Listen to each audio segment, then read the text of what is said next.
هل قضيه زي ديت تهز الحكومه، حكومه المهندس ابراهيم محلب؟ هل تهز رئيس الوزراء انه اختار دكتور صلاح، انه اختار حد طلع في الاخر انه اتقبض عليه في قضيه تقاضي الرشوه وغيره؟ لا، هي تهز الحكومه لما وزير حتى يتهم مجرد الاتهام دون محاكمه ويسيبه، دي اللي تهز. انما يا عم ابراهيم محلب ده، انا عايز اقول حاجه، ابراهيم محلب ده واضح امه بتدعي له، وانا عارف ان امه بتدعي له، وكل يوم بيسال عليها يمكن 10 مرات. الراجل ده متاسس اسمنت وزلط وحديد صلب. الراجل اصلا مش بص، عارف قوه المستغني؟ هو ابراهيم محلب. يعني ايه مستغني؟ دايما لما انا مش عايز فلوس مستغني عنها تجي لك، مش عايز منصب يسعى عليك المنصب ويجي لك.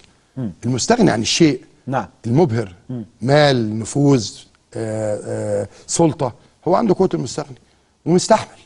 طيب، لانه طلع طبعا الايام اللي فاتت واكيد سمعت وتابعت، من ضمن الحاجات بقى اللي طلعت المهندس ابراهيم محلب هيرجع من تونس، وبكره كلام برضه والشائعات في اطار الكلام، يعني الحكومه بكره في اجتماع للحكومه، وبعد نهايه الاجتماع رئيس الوزراء كده قاعده جملتين والحكومه تقدم استقالتها، يروح بالاستقاله للسيد رئيس الجمهوريه وتستقيل الحكومه غدا، انه هو المفروض النهارده يعني بعد اجتماع اليوم.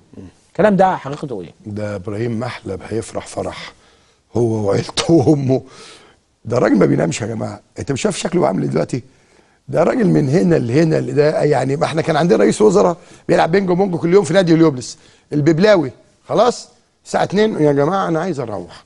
هتروح فين يا ببلاوي؟ اصل انا رايح من نادي اليوبلس عايز العب بينجو بونج مع العيال. خلاص الساعه 2 يا بيه اقعد، وانا خميس وجمعه اجازه. اطلب محلب ده ومصحف في اي وقت الفجر، والله العظيم. يعني انا مثلا ممكن اقول كلمتين انتقاد ليه بعد ساعه، ما فيش. اول ما اروح انت ليه مصحيك يا سيد محلب؟ خلاص ده راجل مدوخ الوزراء، والسيد رئيس الجمهوريه مدوخه هو والوزراء.